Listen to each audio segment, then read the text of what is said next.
¿Qué tal? Buenas tardes. Europa asiste aliviada al triunfo de Emmanuel Macron en Francia ante una rival que prometía añadir un elemento más de inestabilidad al complicado panorama actual. Pero a nadie se le escapa que el partido de Le Pen ha logrado su mejor resultado hasta ahora y que su discurso parece calar no solo en Francia. Otra cosa es la cantidad de desencantados con las propuestas de estas elecciones, a juzgar por la enorme abstención registrada y que también merece una reflexión. Nunca en 50 años habían quedado tantas papeletas sin usar.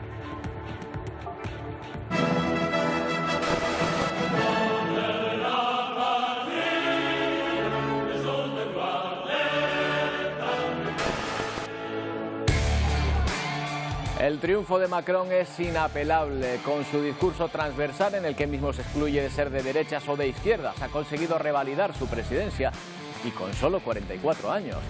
Marine Le Pen ha mejorado en 7 puntos su porcentaje de votos respecto a las últimas elecciones y recoge un notable 42% de papeletas.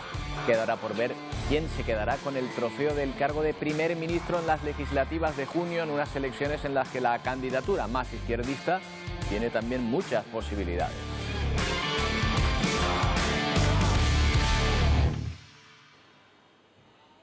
Y en China se está poniendo a prueba la paciencia de millones de personas que llevan más de un mes confinadas, pese a lo cual los hospitales siguen llenos de personas contagiadas. Algunos son solo alojamientos multitudinarios donde deben estar obligatoriamente hasta que dejen de dar positivo. Solo pueden salir a hacerse test, como estos de control obligatorio, lo que ocurre bastantes veces. Los sistemas de reparto continúan trabajando a destajo para proveer a todas estas personas de comida o artículos de necesidad. Sin embargo, los casos de Omicron no dejan de contarse por miles a diario. Y en Ucrania celebran como pueden una de las fiestas más importantes de su religión, la Pascua ortodoxa. En muchas iglesias ya ven que apenas han podido reunir a 3 personas por miedo a los bombardeos. Los soldados ucranianos también hacen una pausa para esta celebración, que no ha podido ser tal por miedo a una guerra en la que se abre un poco de esperanza para los miles de refugiados en la siderúrgica de Mariupol, a los que Rusia ha ofrecido un corredor humanitario. Veremos si se cumple esta vez.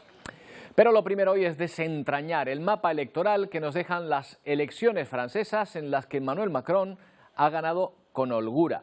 Europa respira aliviada porque su rival Marine Le Pen ondeaba un discurso antieuropeísta que a buen seguro habría tenido consecuencias. Habría temor entre los sectores moderados por la elevada abstención que se confirmó ayer. Nunca en 50 años tantos ciudadanos habían pasado de ir a las urnas. Pero al margen de estos resultados, ahí está el triunfo de Macron por ese holgado 57,60%, más de 16 puntos sobre su rival. Se imponía de esta manera a Marine Le Pen, aparentemente alejada en las encuestas con un 42% de los sufragios, pero que puede presumir de haber obtenido los mejores resultados de la historia para su partido y de haber mejorado en 7 puntos porcentuales los votos respecto a las elecciones anteriores. A los pies de la Torre Eiffel, fiesta de los simpatizantes de Macron por su reelección como presidente de Francia durante los próximos 5 años. Y mientras en París celebraban su victoria con la marsellesa en la voz de una cantante de ópera, esta era la música que sonaba cuando se conocían los resultados en el círculo más próximo a Marine Le Pen. ¡Vive la République! ¡Vive la France! 17 puntos que alejan a la candidata ultraderechista de Macron, más de 13 millones de votos frente a los casi 19 millones. Aunque eso sí, hubo una ganadora invisible y fue la abstención, la más alta desde 1969 y que roza el 30%. Sé que muchos franceses me han votado para bloquear a la extrema derecha. Ahora ese voto será una obligación para los próximos años. En su discurso, Macron dice ser el guardián de la República Francesa y del respeto a las diferencias. Para Le Pen esta derrota le da un atisbo de esperanza. De hecho, nunca antes tantos votantes, más del 40%, opta por la extrema derecha en unas presidenciales.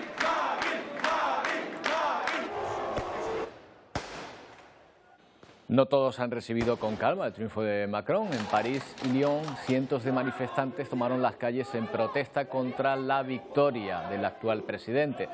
La policía lanzó gases lacrimógenos y tuvo que cargar contra grupos de personas reunidas, por ejemplo, ahí en la Plaza de la République de París.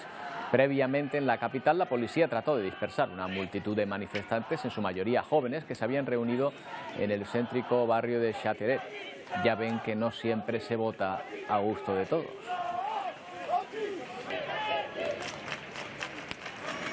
Vamos a ver algunas claves de estas votaciones. Ruth Ferrero Turrión es profesora de Ciencia Política en la Universidad Complutense de Madrid e investigadora adscrita al Instituto Complutense de Estudios Internacionales. Vamos a hablar con ella. ¿Qué tal, Ruth? Buenas tardes. Bueno, estamos procurando ahora esa conexión precisamente para analizar estas elecciones francesas que se prometían más apretadas, porque al final la diferencia fue bastante holgada, de un 17% entre uno y otro. Vamos de nuevo a intentar recuperar esa conexión. Ruth Ferrero Turrión, ¿qué tal? Buenas tardes. Hola, buenas tardes. Bueno, ¿qué le parece más destacable? ¿La victoria holgada de Macron, el ascenso hasta en 7 puntos respecto a las otras elecciones de la extrema derecha, o la altísima abstención? Bueno, yo creo que lo más relevante de estas elecciones, creo que se daba por descontado que Macron ganaría, pero que lo más sorprendente ha sido cómo se ha normalizado, digamos, la extrema derecha en el caso de Francia. Es las elecciones con mayor porcentaje de votos, superando la barrera del 40%. Más de 13 millones de franceses han votado por Marine Le Pen, 2,5 millones más que en el año 2017, y esto lo que hace es básicamente desmarginalizar a la extrema derecha y, bueno, que pasa a formar parte, digamos, de una alternativa sin complejos, una alternativa política sin complejos más dentro de un sistema político francés que está absolutamente desestructurado, con los dos grandes partidos sistémicos, como son los republicanos y el Partido Socialdemócrata, fuera de juego. La alta abstención yo creo que es significativa, especialmente en el caso de los jóvenes. Hemos visto que hay una elevadísima abstención entre los jóvenes menores de 25 años. Esto hace que de cara a las siguientes presidenciales veremos a ver si Macron es capaz de aplicar políticas que efectivamente movilicen el voto joven, no solo el voto joven, sino que también atraigan a electores procedentes del mundo rural, que son los que abrumadoramente han apoyado a su contrincante. Otra de las cuestiones que yo creo que son también muy relevantes es el elevado porcentaje de voto prestado que tiene Macron y que debería de hacer y sobre el cual tendría que hacer una lectura que efectivamente hiciera repensar algunas de sus políticas más cuestionadas de los últimos tiempos. Respecto a la abstención, es cierto que Macron no goza de gran popularidad en Francia, pero para muchos resulta insoportable la alternativa de Marine Le Pen. A lo mejor ahí está la razón en que ninguno de los dos candidatos convencía a muchos franceses. Efectivamente. Fundamentalmente los votantes de la izquierda han votado en contra de Le Pen, no a favor de Macron. Y eso se ha visto reflejado en esa elevadísima abstención, ¿no? en estas elecciones presidenciales, al igual que en el caso anterior, en la última convocatoria del año 17, lo que teníamos era dos partidos de derechas o dos líderes de la derecha disputándose el terreno político. La izquierda ha quedado absolutamente escorada, fuera de cualquier protagonismo político. Veremos en las próximas legislativas, que es ahí donde realmente vamos a observar si hay una reacción por parte de la izquierda y también de la reunificación de la extrema derecha. En estas elecciones, como decía, legislativas del mes de junio, vemos si hay un cambio significativo en la representación política de la pluralidad de opciones que ofrece Francia. Es importante recordar y es importante que la gente conozca que las presidenciales francesas son uno de los sistemas políticos menos proporcionales y menos representativos que existen en Europa, precisamente porque deja limitadas a estas pequeñas opciones el liderazgo del país durante los próximos 5 años. Ya, a cambio proporciona mucha estabilidad al país, también es cierto, pero una de las bases, digamos, del discurso de Le Pen ha sido el de la inmigración.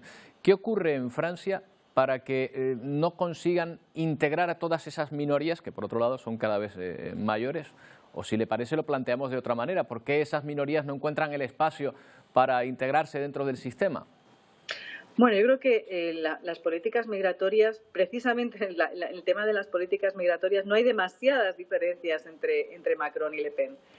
Una de las cuestiones fundamentales es el modelo sobre el que se ha construido la política migratoria en el caso de Francia, que ha sido el modelo asimilacionista, porque cuando hablamos de migración ahora mismo en Francia, en realidad de lo que estamos hablando son de personas que son de segunda, tercera, incluso cuarta generación, inmigrantes que llegaron a Francia como consecuencia de reagrupaciones familiares, como consecuencia de los procesos de descolonización del Imperio francés y que han sido relegados, digamos, a guetos, a zonas guetizadas, los que padecen una potente discriminación, que además son precisamente por el tipo de política de integración que se aplica en Francia, que es ese asimilacionismo, no pueden expresar, digamos, determinadas creencias o valores que son parte contingente, digamos, de su propia cultura.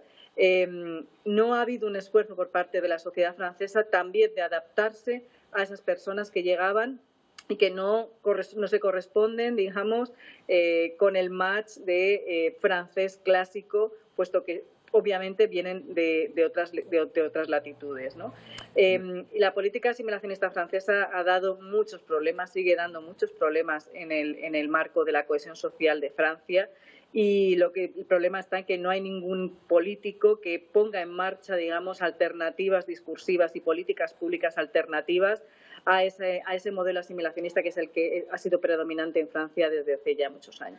Ruth, ahora el sistema político francés permite que haya un presidente de un partido, de una tendencia, y en las próximas legislativas de junio pues se vote a un primer ministro de otra tendencia distinta. ¿Hasta qué punto un presidente, en este caso Macron, puede desarrollar su programa electoral si no controla, parece que como dicen en principio las encuestas, la asamblea de su país? Bueno, esto es lo que se ha llamado la cohabitación, ¿no? Que hace ya años que no sucede, pero que en algún momento ocurrió, ¿no? Con mayorías distintas o con liderazgos diferentes en la Cámara Legislativa y en el Poder Ejecutivo. Bueno, se trata básicamente de tener que negociar, ¿no? Negociar distintas posiciones en relación con distintas cuestiones. Esa baza es la que parece que quiere jugar Mélenchon de cara a las legislativas, ¿no? Puesto que si obtiene una buena representación en la Cámara Legislativa, bueno, podría llegar incluso a ser elegido primer ministro, ¿no? Bueno, veremos qué sucede, veremos cómo si es la capacidad, digamos, de negociación de Macron con una asamblea legislativa que no sea mayoritaria de cara a sus intereses. Pero esto todavía tendremos que esperar unas semanas y ver efectivamente cómo se recompone la extrema derecha, si hay una alianza dentro de esa extrema derecha entre Marine Le Pen y Zemmour y la sobrina de Marine Le Pen, si consiguen armar, digamos, una fuerza suficientemente potente para tener una fuerte representación en esa Asamblea Legislativa y ver cómo también reacciona la izquierda ante este resultado y si finalmente deciden también poner en marcha procesos centrípetos que aúnen, digamos, a esas fuerzas de la izquierda que van en todo el espectro desde el centro izquierda hacia las izquierdas más extremas. Bueno, pues ahí estaremos atentos. Es en el mes de junio, no falta tanto. Ruth Ferrero-Turión, muchas gracias. Buenas tardes. Muchas gracias, buenas tardes. Bueno, cambiamos de escenario. Nos vamos hasta Ucrania, donde han celebrado este domingo la Pascua Ortodoxa, una de sus celebraciones más importantes. Pero tras 2 meses de invasión rusa no había mucho que celebrar.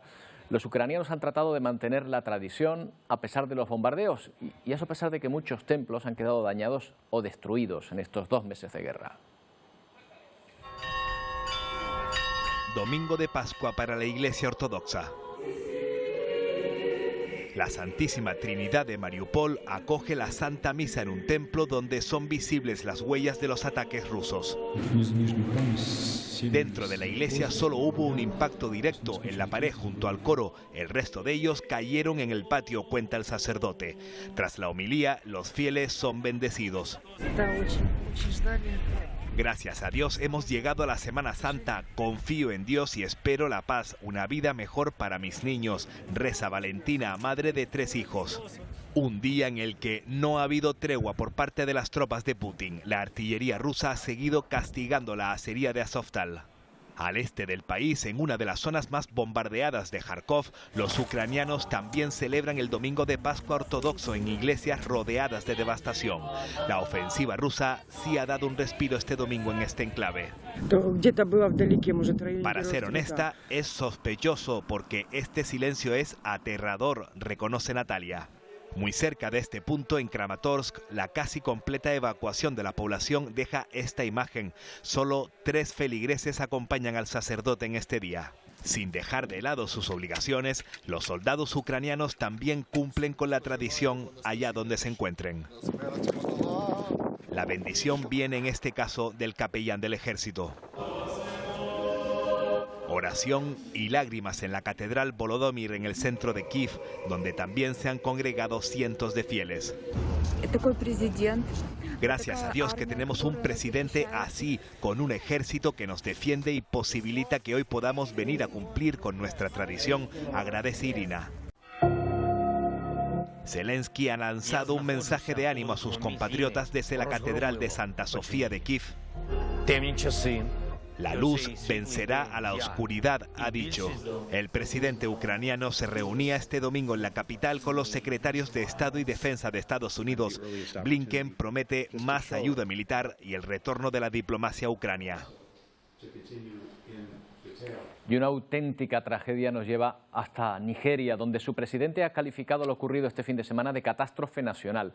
Una explosión en una refinería de hidrocarburos ilegal que ha dejado un centenar de muertos y una estampa desoladora en lo que antes era un bosque. Las autoridades aseguran que ya buscan al dueño de estas instalaciones fraudulentas. Siento dolor, es lo único que puede decir esta mujer. Es familiar de una de las al menos 100 víctimas mortales que deja la explosión de una refinería de petróleo ilegal en la zona sureste de Nigeria. Este otro ciudadano lamenta la muerte de 2 jóvenes hermanos. Estoy triste, los cuidé desde que eran niños, cuando su padre murió. Hoy estoy llorando por estos 2 chicos. La explosión deja 150 personas heridas y arrasó con parte del bosque de Abaesi en la frontera del estado nigeriano de Imo. Los conductores de estos vehículos totalmente calcinados se disponían a repostar combustible en estas instalaciones clandestinas.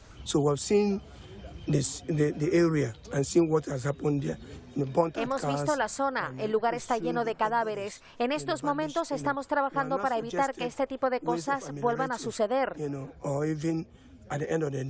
Son las palabras de Cyril Duru, responsable de Medio Ambiente del Estado de la OMI, haciendo referencia a la proliferación en los últimos años de este tipo de refinerías ilegales que hacen perder un promedio de 200.000 barriles de petróleo diarios debido al vandalismo de los oleoductos en un país como Nigeria, el mayor productor y exportador de hidrocarburos de África. Bueno, y sobre el COVID, aquí ya en nuestro país destaca lo que está pasando en Asturias, donde el gobierno regional mantiene la recomendación de usar mascarilla en interiores, mientras esa comunidad siga teniendo estos datos. Básicamente destaca que la hospitalización por COVID es el doble que el resto de España. Miguel González nos cuenta los planes del Ejecutivo. Miguel, buenas tardes.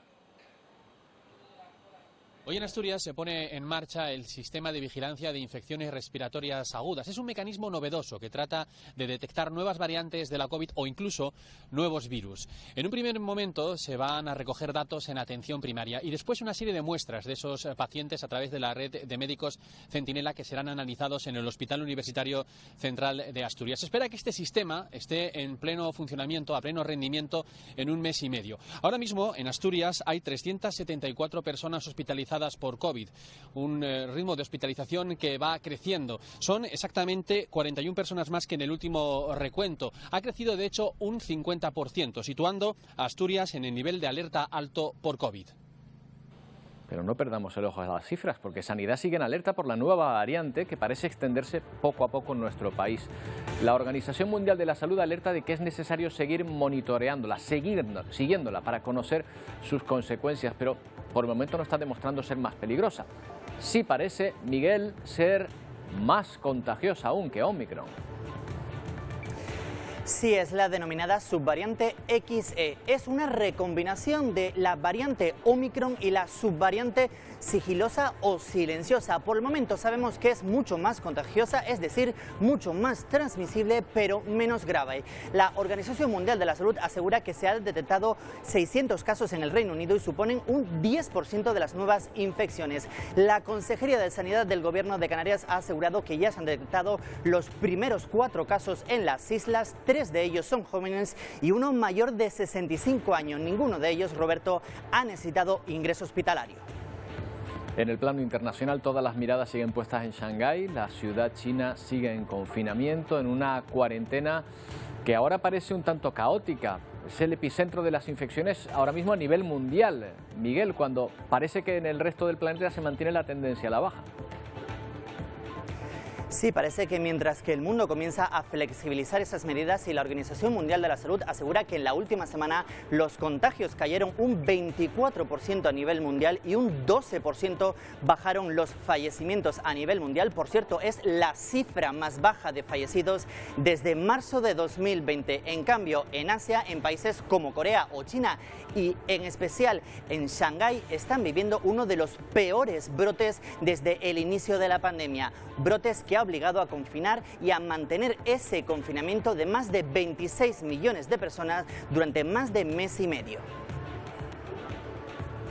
Bu se despertó hace una semana con dolor de garganta, se hizo la prueba, dio positivo y fue trasladada a un hospital.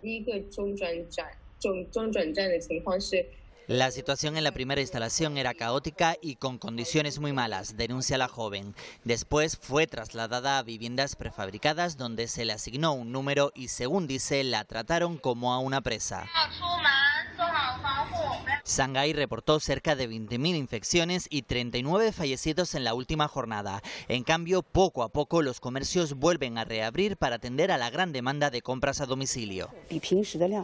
Y para hacer llegar esos envíos, un grupo de voluntarios reparte medicamentos, comida y artículos de primera necesidad. Lo hacen en las 3 áreas en las que ha sido dividida la ciudad según el número de casos. Y para garantizar el abastecimiento de las grandes ciudades, el gobierno chino ha creado un pase verde, un documento que se les entrega a los transportistas en menos de 15 minutos tras hacerles un antígenos en los puntos de control. Bueno, pues hay un canario que está viviendo toda esta situación en esa macro ciudad, en Shanghái. Se llama Javier González. ¿Qué tal, Javier? Buenas tardes. Hola, buenas tardes por ahí, Roberto, ¿qué tal? Bueno, Javier, eres canario de Gran Canaria, ¿verdad? Sí, así es, de Las Palmas de Gran Canaria. De Las Palmas de Gran Canaria. Arquitecto, ¿cuánto tiempo llevas viviendo en Chile, Javier? Pues desde 2013, un poquito más de 9 años ahora. Bueno, ya llevas tiempo, ya estás integrado. ¿Y cuánto tiempo confinado? Pues ahora mismo llevamos 25 días, los 25 días de abril, porque empezamos el día 1, así que empezamos con la notificación de que iban a ser solamente 5 días y ya llevamos 25. Uf. En esto es importante también el espacio, en el entorno en el que estés. ¿Estás conviviendo con muchas personas? ¿Es una vivienda amplia donde te encuentras? Sí, bueno, gracias a Dios es una vivienda bastante cómoda. Vivo aquí con mi mujer y mi hijo y la verdad es que estamos bastante cómodos. Tenemos varias habitaciones, la vivienda está muy bien, no nos podemos quejar. Claro, tú lo hablas con normalidad, pero los que pasamos el confinamiento hace 2 años aquí en nuestro país, lo pasamos bastante mal y ni siquiera fue tan estricto como el de ustedes, porque el de ustedes creo que es absolutamente cerrado, ¿no? Sí, al principio comenzó siendo bastante estricto, no se podía salir del apartamento bajo ningún concepto, pero sí que es verdad que poco a poco han ido aligerando un poco esas medidas y bueno, yo hoy en día trato de bajar alguna que otra vez a pasear a nuestro perro, pero nada más, es decir, absolutamente nada más. Claro, y además, el resto... con la inquietud, confírmanos si esto es así, de que si alguno de ustedes diese positivo, sería trasladado a un centro, a un hospital especial. ¿Esto ocurre con todas las personas o solo con determinadas zonas? Sí, ocurre, bueno, empezó ocurriendo con todas, con todos los positivos, y la verdad es que la gente le tiene más miedo a esos centros de positivos, por llamarlo de alguna manera, que al propio virus, ¿no? Porque en esos centros sí que se viven escenas un poco más dramáticas. La higiene no es tan buena, estás confinado en un lugar cerrado con todo positivos. Claro. Y solo puedes salir de ahí tras dar 2 PCR negativas, con lo cual, estando rodeado de gente positiva, es muy difícil que alguien pueda salir de ahí dando 2 PCR negativas. Claro, con todo esto yo me imagino que la paciencia de muchas personas se estará acabando y se estará empezando a notar que la situación no es cómoda para nadie. ¿Empieza a notarse algún tipo de protesta, algún tipo de, no sé, de voz más alta que otra? Sí, la verdad es que, y es algo que la verdad no se suele ver entre la sociedad de China, el que protesten a su gobierno, pero la verdad que la situación ha llegado a tal punto en que la gente sí ha salido a protestar por la falta de suministro de alimentos, por el hecho de que separasen a los niños pequeños de sus padres. Y son cosas que, si bien no se han hecho bien desde el principio, se están corrigiendo poco a poco. Y si algo tiene el gobierno chino es que actúa muy rápido y cambia normativas de forma muy rápida. Entonces se adapta muy bien a lo que demanda la situación y la población. Así que bueno, con resignación. La verdad que nosotros, la comunidad internacional, lo llevamos con resignación, deseando que acabe lo antes posible. Pero bueno, porque gracias a Dios no nos falta de nada, pero hay muchas familias que lo están pasando mucho peor, claramente. Claro, porque ahora, por ejemplo, Javier, si necesitan comida, necesitan cualquier tipo de artículo, ¿pueden ir a comprarlo ahora en estos días o todavía no? O sea, no se puede salir a comprar, pero se puede pedir online. Se puede pedir a través de internet, a través de ciertas aplicaciones de reparto de comida, etcétera. Incluso hemos visto cómo ya los propios edificios residenciales, se van organizando en grupos de WeChat, que es como si fuera el WhatsApp chino. Como el WhatsApp de aquí, sí. Sí, y entonces el edificio entero se organiza en un grupo y hacen compras masivas y se reparten entre todos los vecinos, ¿no? Así que poco a poco se ha ido agilizando un poco. Te escuché mencionar antes que los pases verdes a los transportistas, este era otro impedimento al principio, y era que los transportistas no podían acceder al centro de Shanghái. Gracias a Dios esto ya se ha corregido, entonces ya el suministro empieza a fluir de manera más eficiente, digamos. Claro. Esto empezó para 5 días. Tú ya llevas 25, Javier. ¿Hay expectativas de que vaya a terminar pronto? ¿Qué se dice? Creo que no va a terminar pronto. Hay gente más optimista, gente menos optimista. Yo no creo que vaya a terminar pronto porque para terminar necesitamos que en nuestro edificio, por ejemplo, en el caso nuestro, ¿no? En nuestro edificio no debe haber ningún positivo en 14 días, y en ese momento ya puedes empezar a salir a la calle. Pero al momento que salgas a la calle y te puedas contagiar, tu comunidad se vuelve a confinar de nuevo. Eso le ha pasado a varios conocidos que de repente le dieron la luz verde para poder salir porque llevaban sin positivo durante los 25 días y han empezado a salir.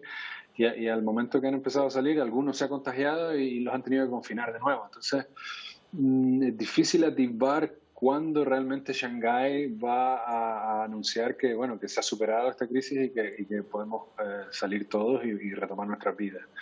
Javier, pues ojalá que sea pronto. Desde aquí solo nos queda enviarte todo el ánimo posible y un abrazo fuerte de tus paisanos, que seguro que muchos te estarán viendo, ¿eh? Sí, seguro que sí. Muchísimas gracias y nada, aquí estamos para lo que necesiten. Javier, espero que podamos hablar el día que les desconfinen, para poder hablar seguro que con un ánimo mejor, ya pudiendo hacer vida normal. Gracias, Javier, un abrazo, mucha suerte. A ti, muchas gracias. Chao. Bueno, pues ahí está, un canario en Shanghái que lleva casi un mes confinado. Bueno, pero hay personas que hasta de las cuestiones más difíciles o de las desgracias colectivas son capaces de sacar beneficio personal.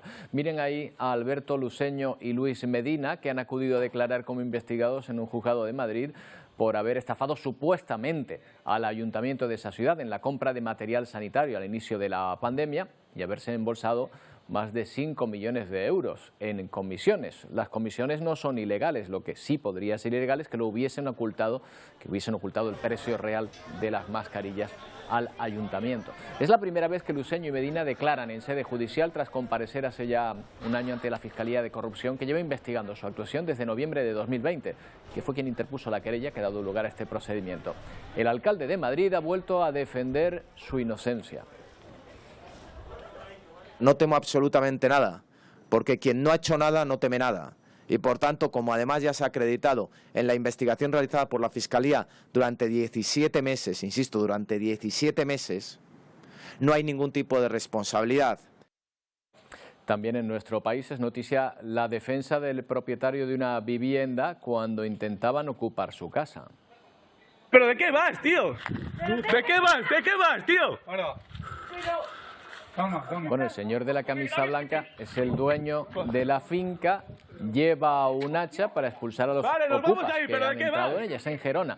Pero es que además el señor del hacha es el alcalde del pueblo. Ya ven lo que utiliza o la forma que tiene para encararse ante quienes intentaban ocupar su propiedad, que también amenazaban, por lo que se ven estas imágenes, de la cadena SER con un palo.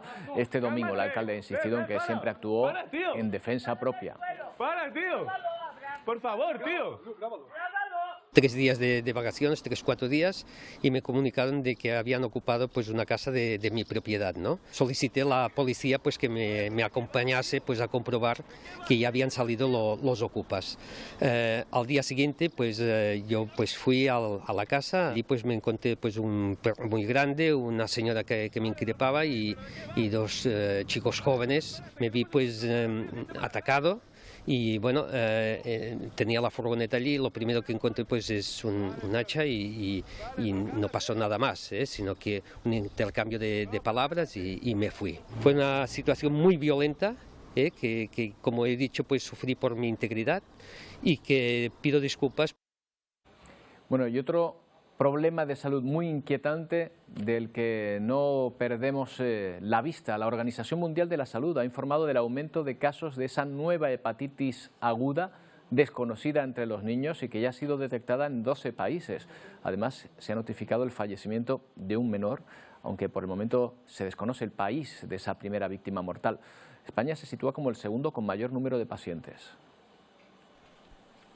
Se han contabilizado hasta el momento 169 casos de menores afectados por hepatitis aguda de origen desconocido. Se sitúan en 12 países distintos, la mayoría de ellos en el continente europeo, y afecta a niños con edades comprendidas entre 1 mes y 16 años. En 17 de estos casos, los pacientes han precisado un trasplante hepático y hasta el momento se ha registrado una víctima mortal.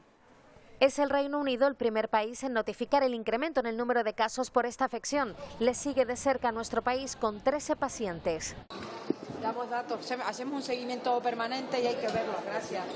Son las breves palabras de la ministra de Sanidad al respecto. Se sigue investigando la causa de esta patología, que en esta ocasión no parece estar causada por los virus comunes que causan la hepatitis viral aguda. Los expertos están centrando su atención en el adenovirus. Según el Reino Unido, la mayoría de los casos notificados hasta ahora presentan un aumento significativo de las infecciones por este tipo de virus en los menores. En los Países Bajos coinciden con este tipo de informes, aunque desde la Organización Mundial de la Salud insisten que se trata de una hipótesis, como también lo es un posible origen tóxico o que estemos ante un virus desconocido.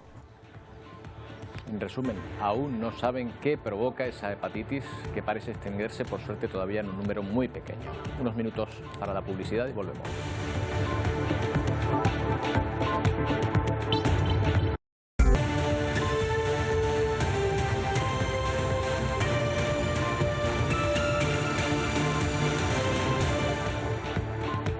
Seguimos en Atlántico Noticias, centrándonos ahora en la preocupación en Honduras por la falta de cereales en este lugar. La guerra de Ucrania, sin duda, tiene que ver con esta situación en la que los agricultores advierten solo hay granos almacenados para unos 60 días. El problema desde el sector agrícola está también en los altos costes a los que tiene que hacer frente el campesino para cultivar. Granos básicos para apenas 60 días tiene disponible el país, advierten los productores, lo que sin duda alguna elevará aún más a niveles insospechados los precios de estos productos. Peligramos para una hambruna y todavía estamos a tiempo de recuperar ese gran déficit que se puede dar. Y en este momento yo creo que ya está en conocimiento del gobierno. La situación podría agravarse aún más por los elevados costos en los insumos agrícolas y la falta de financiamiento, advierten dirigentes campesinos, temas que fueron tratados en una reunión de urgencia sostenida en las últimas horas en la capital del país. Sobre todo que realmente a través de las políticas del banco o políticas de Estado que sean claras, sean determinantes, pues para que el productor continúe siendo motivado y incentivado para que continúe produciendo en este país. De acuerdo a representantes de los consumidores, la medida de maíz ya alcanzó precios por arriba de los 32 lempiras y los frijoles por 85 lempiras, costos que no se observaban desde 2016. Y fíjense en este dato, el 17% de los alimentos producidos en todo el mundo acaban en la basura. Bueno, pues la idea de un grupo de holandeses podría ayudar a reducir este desperdicio, en especial de la comida que tiran los restaurantes, gracias a una máquina que permite analizar, por ejemplo, cuáles son las cantidades exactas que se necesitan para no derrochar. Según el Consejo de Defensa de Recursos Naturales, Estados Unidos desperdicia el 40% de la comida que produce, lo cual tiene un alto impacto para el medio ambiente, según organizaciones internacionales. La empresa holandesa Orbisk usa la tecnología y busca ayudar a los chefs a reducir el problema. Equipamos el contenedor de basura con una báscula debajo y una cámara en la parte superior. Cada vez que se desecha algo, tomamos una foto y nuestros algoritmos de reconocimiento de imágenes de inteligencia artificial reconocen el tipo de comida que se desecha. Si saben cuánto desperdician, podrían mejorar su planeación. Lo que su tecnología puede hacer desde el punto de vista de un restaurante es realmente permitirle, a través de la inteligencia artificial, predecir y preparar la cantidad correcta de comida. Digamos que se desperdician 10 kilos de tomate todos los martes por la mañana. Se lo hacemos saber. Por ejemplo, si el buffet de ensaladas no funciona muy bien los viernes, es porque la gente tiene más antojo de alimentos reconfortantes y por lo tanto se desecha más. En 2019 se lanzó este proyecto y a la fecha, trabajando con cerca de 100 restaurantes en Europa, señalan que han logrado ayudar a un ahorro de alrededor de 200.000 a 300.000 kilos de comida, lo que se traduce en un valor de entre 1.2 y 1.8 millones de dólares. Carolina Alcalde, Voz de América. Bueno, vamos a hablar de volcanes. Enseguida nos vamos en directo hasta Azores, donde sigue la preocupación por los temblores, pero antes nos fijamos en una nueva erupción bastante más lejos. Antonio Cárdenas, en Indonesia, ¿no? En Indonesia, Roberto, zona habitual, ya sabes, esa, como decimos siempre aquí, ese anillo de fuego. Bueno, esta es la erupción de la isla de Krakatoa, que por cierto no es la única erupción en las últimas décadas, ni siquiera en los últimos siglos. Estas son imágenes de la pasada noche, como puedes ver, bueno, pues fuego en el cráter de ese volcán, que es una isla que emergió del océano. Estos días se está hablando mucho del volcán del medio, todavía queda mucho para que ese volcán llegue a la superficie, serán miles de años si algún día llega, pero bueno, esta isla emergió del océano y llegó a erupcionar hace algunas décadas, incluso en 1883 provocó una de las mayores destrucciones, tanto de superficie como de vidas también. Se habla que este volcán en ese siglo, hace 2 siglos, en el siglo XIX, mató a más de 30.000 personas. Bueno, esta es la última erupción, como decimos, en la isla de Krakatoa, en ese volcán de fuego, en concreto en el archipiélago de Indonesia, Roberto. Bueno, preocupación en Indonesia, no tanto en Azores, aunque sí se vigila, ¿no?, lo que está ocurriendo. Sí, desde luego. Allí tenemos un equipo de Televisión Canaria que está pendiente en todo momento de lo que está ocurriendo. Por supuesto no ha ocurrido todavía esto. Estamos hablando de temblores todavía, y nuestro equipo de Televisión Canaria está allí con Vicky Luis, que nos va a contar cuál es la última hora desde la isla de Azores, desde San Jorge. ¿Qué tal, Vicky? Buenas tardes, ¿qué tal, chicos? Pues la última hora pasa por un nuevo registro de un sismo sentido por la población de intensidad 3 aquí en el municipio de Velas. Es la capital y es la zona que está siendo más afectada por esos temblores, donde se localizan la mayoría de los epicentros. Voy a darles un dato para que se hagan una idea. Desde que empezó la crisis sísmica, desde el pasado 19 de marzo hasta ahora, se han registrado un total más o menos ya va superándose esa cantidad de 30.000 terremotos. Es la misma cantidad que se registran en Azores en todo un año. Y esto se los explico para que entiendan también cómo vive la población. Están acostumbradas a sentir estos terremotos. Tanto es así que en el centro de esta plaza hay un mural que significa perfectamente importantes terremotos que han vivido. Este en concreto es de 1964. Hubo dos fechas claves, el 15 de febrero, el 21 de febrero. Dos grandes terremotos sacudieron la isla, murieron 1.000 personas, 5.000 intentaron salir, pero justo el día 15 se formó una gran tormenta encima de las Azores, ese anticiclón que conocemos siempre de las Azores, y la población prácticamente no pudo salir. Esto les creó pues un estado de ansiedad, de falta de información, de sentirse atrapados en una isla que se mueve. Pues como ven, lo que les está enseñando ahí mi compañero Jordan es eso, ¿no? Los barcos saliendo, y también dejan reflejado en documentos cómo vivieron esos días. Por ejemplo, el primer documento del 15 de febrero de 1964 registraron que el rugir de las entrañas del volcán causaron miedo y sufrimiento a la población de San Jorge. Después hay otra fecha clave en su historia que ellos tienen muy presente, 1980, también un gran terremoto sacudió la isla de San Jorge y también provocó numerosos destrozos. El 60% de las casas y monumentos quedaron destrozados, también murieron muchas personas y se vio afectado un sitio muy importante en esta isla, es la falla de Santo Cristo. Ayer pudimos acceder hasta el lugar, se tarda 3 horas caminando y como les decíamos, en 1980 ese gran terremoto de 7 grados dejó esa falla bloqueada. Los vecinos tuvieron que salir por mar. Pues bien, ahora antes vivían 200 vecinos, ahora solo 20. Entre ellos hay una canaria, se llama Patricia Burgos. Conseguimos hablar con ella. Además, ustedes en el Atlántico pudieron hablar con ella por teléfono cuando comenzó toda esa crisis sísmica. Nos dice que en los primeros días abandonaron su casa por miedo a un desprendimiento, pero que ahora se sienten bastante seguros con toda la red de vigilancia que se ha establecido en la isla. La escuchamos. Dentro de la falla la gente está bastante tranquila. De hecho, cuando la gente de Velas comenzó a dejar sus casas e irse más hacia Caleta, ellos se quedaron aquí todos, ninguno salió. Nosotros salimos más por el miedo de que la montaña cayera, porque ya pasó hace años. Entonces teníamos miedo de que pasara lo mismo, que volviera a caerse la montaña, nos quedáramos aquí atrapados, no consiguiéramos salir. Pero ahora que hemos visto que está tan bien preparado todo, tienen protección civil súper bien preparada, los militares por todos lados, está muy bien hecho el plan de contingencia, entonces decidimos quedarnos aquí y por ahora, bueno, aquí es donde tenemos nuestra paz, así que es aquí donde estamos. Somos además archipiélagos vecinos. Roberto, esto de los grabados nos recuerda mucho a algo que hemos visto en Atlántico Noticias cuando la erupción de La Palma, que vimos también pinturas de otros lugares de Canarias donde había habido erupciones. Bueno, yo creo que Vicky Luis además ha hablado con el presidente de esa región, con el presidente de Azores. ¿Qué te ha contado? Pues que están muy agradecidos con el archipiélago canario por esa ayuda que le están prestando.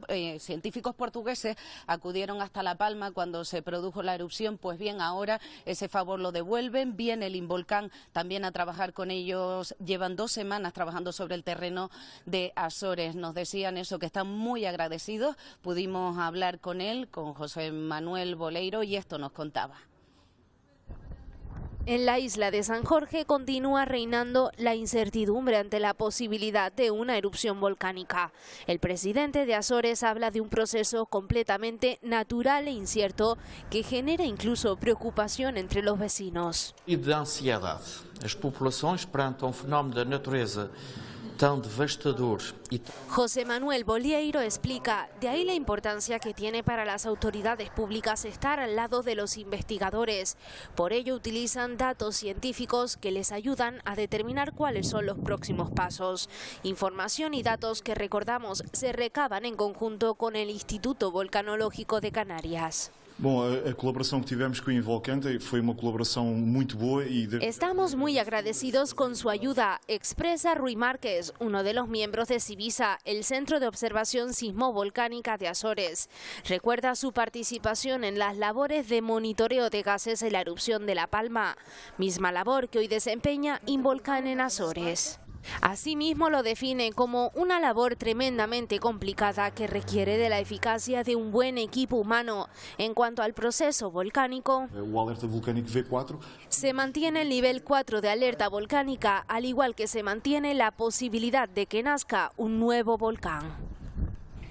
Bueno, una auténtica tragedia se ha vivido, sí, en Sudáfrica, Antonio, donde las lluvias torrenciales han provocado en los últimos días más de 400 víctimas. Sí, fíjate que las lluvias están datadas en el día 11, 12 de abril. Bueno, ha seguido lloviendo y ha seguido ocurriendo esto que vemos, estos deslizamientos, como hemos hablado también en otros lugares, ríos que se han desbordado. Estamos hablando de que el recuento de víctimas mortales hasta ahora supera las 440 personas y hay decenas de miles de personas que se han visto desplazadas. Fíjate también infraestructuras que se han visto afectadas por estas lluvias torrenciales en el este de Sudáfrica, que como sabemos es el país que está más al sur del continente africano. Bueno, hay personas, también rescatadores, policías, bomberos que han fallecido, también incluso un perro. Bueno, un auténtico desastre, y este es el panorama que ha dejado, como decían, Durban, en esa zona. Bueno, Durban sobre todo es la principal, pero bueno, toda esa zona este del país sudafricano. De Sudáfrica vamos a seguir hablando de, fíjate también, bueno, en fin, lo que ha ocurrido también, ¿no? Estos contenedores que se han caído. Bueno, de Sudáfrica, como decía, nos vamos a ir a seguir hablando de inundaciones, pero en otro lugar del mundo, en Colombia, con las imágenes que estamos llegando, fíjate, imágenes muy parecidas a las que hemos visto. También ríos desbordados, unas cantidades de lluvia enormes en esta época del año que no se esperaban en Colombia. Y bueno, recuento también de víctimas y también de personas desplazadas.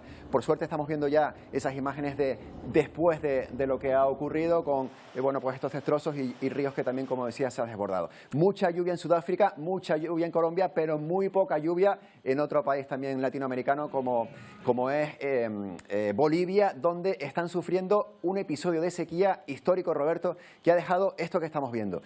Allí hay plantados ahora mismo en esta región, en el centro de Bolivia, 40.000 hectáreas de maíz, lo que llamamos aquí millo, de las cuales 39.500 han quedado completamente destrozadas. Solo se han salvado 500 hectáreas. Esas 39.500 hectáreas, de ellas dependían muchos agricultores como este, que han tenido que vender una parte para alimento de animales, pero por supuesto no se puede consumir, para el consumo humano no se puede emplear. Por tanto, gran problema en Bolivia con la falta de lluvias. Y de aquí nos vamos a ir directamente a Chile y a una noticia un poco más amable, que es esto, el nacimiento de esta jirafa que, como vemos, debutaba. Esto es un zoológico, por supuesto no es el hábitat libre, pero bueno, un zoológico. Este fue su debut el pasado viernes de esta jirafa y así de contenta estaba con su familia y con los visitantes de este zoo. Se llama Benito, por cierto. Aquí la estamos viendo con apenas 6 semanas de vida. Bueno, le queda vida por delante para disfrutar. Las jirafas, que por cierto, Roberto, con 97.000 en todo el mundo, están consideradas ahora mismo en peligro de extinción. Vaya, pues un animal bellísimo, una pena. Bueno, vamos con la previsión aquí en Canarias, que hemos empezado la semana con precipitaciones, sobre todo en La Palma. ¿Cómo vamos a seguir? Sí, fíjate, la previsión de lluvias para las próximas 72 horas. Ya ha empezado a llover en La Palma. Estas lluvias han llegado de oeste, se van a ir desplazando durante los próximos 3 días hacia el este, pero lo más importante lo han dejado ya en el oeste de La Palma, donde siempre se está diciendo que hay un déficit hídrico. Bueno, pues bien recibidas esas lluvias. Ahora mismo, en la caldera de Taburiente, en lo que va de día ya se han registrado 40 litros por metro cuadrado, que no está nada mal, y también en El Paso unos 25 litros por metro cuadrado. Como decía, los próximos días, esas lluvias ya esta tarde se espera que lleguen también a Tenerife, esta noche a Gran Canaria, e incluso mañana podría llover algo también en las primeras horas en Fuerteventura, Lanzarote y La Graciosa. Eso es lo más relevante de la previsión, porque vamos a ir con temperaturas más o menos suaves. Ya estamos por fin en primavera, ya dejamos esa primavera invernal de principios de la estación, temperaturas más o menos suaves, y con el viento que a partir del miércoles, jueves va a empezar a ser el viento alisio. Por tanto, la segunda parte de la semana vamos a tener condiciones más o menos estables, o por lo menos eso es lo que se espera. Sí, pero ya veo que hasta el jueves por lo pronto marca lluvia. Algo de lluvia. Habrá que tenerlo en cuenta. Bueno, 2 semanitas en el espacio no deben sentar mal tampoco, ¿eh? No ha estado el equipo privado de astronautas. Sí. Además, tenemos ese español, el primer español en el espacio, que fue Miguel López Alegría, que es el que está comandando esa expedición. También hay, como dijimos la semana pasada, un piloto de acrobacias de Ohio que también se ha sumado, y algún que otro multimillonario más estadounidense. que, por cierto, dice Miguel López Alegría que no es ricos que están en el espacio, sino que han tenido una formación, son ricos en el espacio, pero se formaron previamente. Bueno, iban para una semana, para 8 días, y se han quedado casi 15 porque las condiciones meteorológicas en Florida, donde tenía que amerizar esta nave, no eran las adecuadas el pasado martes. Por tanto, han esperado por nosotros para que hoy en Atlántico Noticias contásemos que ya se ha desacoplado de la Estación Espacial Internacional y ahora están en esas 16 horas, en ese tránsito de 16 horas desde el espacio hasta el mar en Florida, donde caerán aproximadamente a las 6 de la tarde, hora canaria. Por ahí estaba Michael López Alegría, nuestro sexagenario astronauta nacido en España y comandando esta misión ahora de vuelta a España, de vuelta a la Tierra, no a España, a la Tierra, a Florida, después de esas 2 semanas. Bueno, Antonio, ¿a ti te daba miedo el dentista cuando eras pequeño? Me sigue dando miedo. ¿Todavía? Ahora, no sé si todavía soy pequeño, pero todavía me sigue dando miedo. Eres muy joven. Pero mira, por ejemplo, para que muchos dentistas pues puedan entrenarse frente a los niños y esta sensación, hay una empresa japonesa que ha creado una niña robot que imita el comportamiento de los pequeños en las consultas, pero vean que es casi igual a un humano de verdad, fíjense. Llora, respira, patalea y hasta corre sangre por sus venas, pero no es humano, es Pediaroid, un robot humanoide que simula esas traumáticas vivencias que muchos niños viven en el sillón del dentista. Los odontólogos necesitan experimentar emergencias médicas. Es importante que vivan una situación en la que algo sale mal y eso es lo que puede simular este robot, asegura este directivo de la empresa japonesa de robótica T-Mask. Sus pupilas reaccionan, se retuerce del dolor o incluso forcejea. Con esta tableta se puede programar para poner a prueba al más paciente de los dentistas o al estudiante más aventajado. Tiene 23 ejes articulados y dentro de ellos hay cilindros de aire que se mueven haciendo las simulaciones muy realistas. Aguarda un amplio repertorio de reacciones y movimientos, explica. Con sus 110 centímetros y 23 kilos tiene la apariencia de una niña de 5 años. Su precio similar al de un dolor de muelas, unos 181.000 euros. Bueno, ahí es nada. Y uno de los mayores flujos migratorios del mundo parte de Venezuela. De hecho, una de las comunidades indígenas conocidas como Guarao vive en Brasil, en un albergue promovido por Naciones Unidas, pero ha tenido que huir de este país. Vean por qué. En Brasil existe una comunidad indígena procedente de Venezuela. Son conocidos como los indígenas Guarao. Uno de ellos es Marcelino, encargado de velar por la salud del resto. Mi trabajo es hacer acompañamiento y hacer monitoramiento en salud y nutrición a mi hermano Guarao. Yo conozco cuando un hermano Guarao está enfermo, cuando está decaído. Aquí su misión es minimizar los riesgos para la salud de los guaraos que se quedan en el albergue brasileño. Son más de 300.000 refugiados y migrantes venezolanos que, como Marcelino, huyen a Brasil de la fuerte inflación que hoy día supera el 300% en Venezuela. Alcanzaba a comprar 4 productos, 5 productos. Comíamos una sola comida. Y decidí salirme de allá, de mi comunidad. Eso sí, estos indígenas venezolanos continúan enfrentando barreras, por ejemplo la idiomática, ya que sobre todo los guaraos mayores solo hablan su propio idioma y luchan con el español y el portugués. Por ello cuentan con la ayuda de organizaciones como ACNUR. Es una aseguranza que nos da la persona de ACNUR, otras organizaciones también que nos apoya siempre, está al frente de nosotros. Gracias a Dios ahora no hay pues. No hay indígenas con desnutrición. Y es que son alrededor de 7.000 los guaraos que han llegado a Brasil en completa desnutrición. Es una de las razones que hacen valorar las habilidades y el conocimiento de Marcelino, persona que al igual que su labor se convierten en esenciales. Bueno, ya sin las restricciones, muchos pueblos de España van recuperando las tradicionales fiestas populares canceladas por la pandemia. La eliminación de las mascarillas ha provocado que miles de personas salgan a celebrar. Seguro que muchos no veían la luz al final del túnel de la pandemia, pero más de 2 años después, esa luz se ha vuelto a ver en Tomelloso. 30.000 romeros encendieron sus antorchas para acompañar a la Virgen de las Viñas. Padre nuestro, y seguro que muchas de estas oraciones pedían que no vuelvan las restricciones y limitaciones.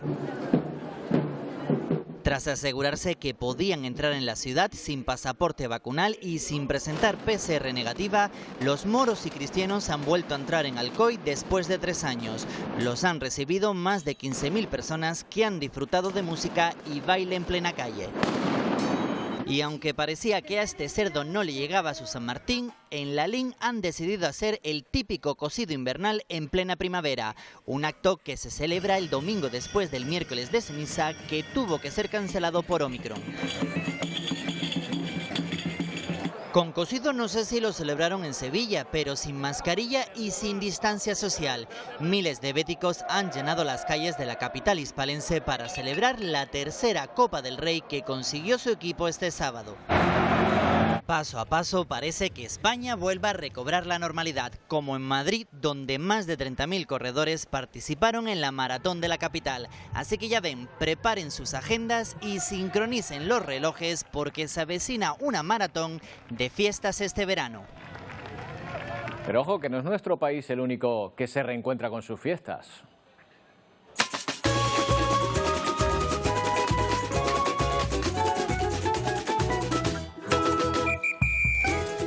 En pleno abril, Río de Janeiro se ha reencontrado con el carnaval. Ahí tienen el Sambódromo, que ha vuelto a vibrar durante todo el fin de semana.